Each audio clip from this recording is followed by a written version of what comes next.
अवधूत चिंतन श्री गुरुदेव दत्त। आजची आज्ञा अत्यंत महत्त्वाची आहे त्या का तर हे प्रत्यक्ष महाराजांच्या मुखातून आहेत।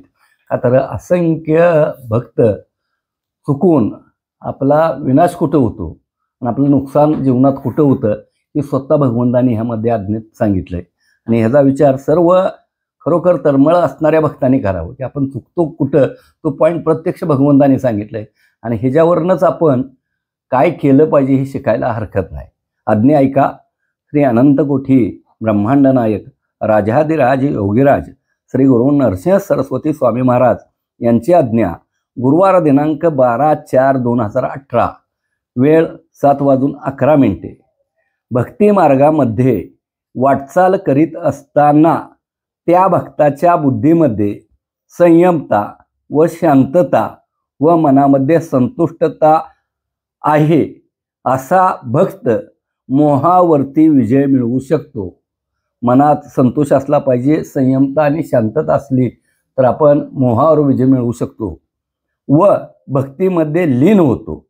याकरता गुरुभक्तीचे सामर्थ्य फार मोठे आहे। ही जे गुण ज्याच्या अंगात असतील त्याच्यामध्ये गुरुभक्तीचं सामर्थ्य अतिशय अद्भुत असतं हे स्वतः भगवंतांनी बघितलंय। जो भक्त अतिमोहाच्या नादी लागून अधिक प्रमाणात त्याच्यावरती आसक्ती ठेवतो तो मोह त्याच्या विनाशाचे कारण बनते। बघा, अध्यात्मात असलं की आपल्याला हौस उठत असते आणि त्या हवेला कुठंतरी जीवनात कंट्रोल करायला शिकलं पाहिजे। आज आपण रोज 2 वेळचं खायचं अवघड मुश्किल असतंय, पण भगवंताच्या कृपेने आपल्याला सगळ्या गोष्टी व्यवस्थित मिळाल्यानंतर आपला अतिमोह वाढतोय। आपण त्या मोहाच्या नादाला म्हणजे लालच की ऐश्वर्याच्या नादाला लागतो आणि तिथंच आपलं फसगत होत्या आणि आपण देव सोडतो आणि मग त्या पद्धतीत गुंतत मग नको त्या थराला जाऊन आपला विनाश आपण स्वतः मोहावर त्या काबू नसल्यामुळं करतो। म्हणून संयमता आहे त्या समाधान मानून आपण चालणं ही अत्यंत महत्त्वाची गोष्ट आहे। जे देत असते देव परमेश्वर आपण भक्ती मार्गात असताना योग्य पद्धतीत देत असतील। आता मोराळ क्षेत्रातच बघतोय आपण, तुम्ही सगळेजण बघताय की कधी बाबांनो तुम्ही अमका आणा का तर मंदिर एवढं मोठं बांधायचं, स्वतः भगवंताची आज्ञा असून सुद्धा आम्ही मोहावर काबू। आम्हाला जर करायचं म्हणतं तर नियम सगळ्या गोष्टीत लावू शकतोय आम्ही, प्रत्येक पावलाला पैसे काढायचं म्हणतं तर काढू शकतोय आपण, पण ही मोह ठेवला नाही का तर भगवंतांनी इथं सांगितलंय आम्हाला विनाश करून आमचा घ्यायचा नाही आणि भगवंताच्या मार्गाचा बी इथं विनाश करायचा नाही। त्यामुळे माऊली आपण सगळ्यांनी त्या मोहावरती विजय मिळवा आणि परमेश्वर आपलं करा। जाताना आपण काय संग घेणार नाही, देणारा परमेश्वराचा आहे। बिदरच्या राजाची मी कथा सांगतोय की ह्या जन्मात आपण पुढच्या जन्मातलं भक्तीच्या माध्यमातून घेऊ शकतोय।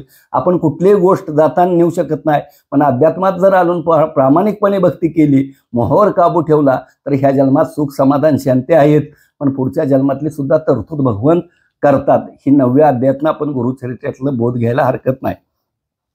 ज्या भक्तामध्ये गुरुभक्तीमध्ये लीनता स्थिरता आहे असा भक्त काही विकारावर विजय मिळवतो व भक्तीमध्ये चांगल्या रीत्या वाटचाल करतो। भक्ती मार्गात लीनता हे अत्यंत महत्त्वाचं आहे। आज कसं असतं की जरा पैसे आलं की अहंकार, मग मला विचारलंच नाही, मला बोलवलंच नाही, मला किंमतच दिली नाही, अशा गोष्टी अध्यात्मात करू नका।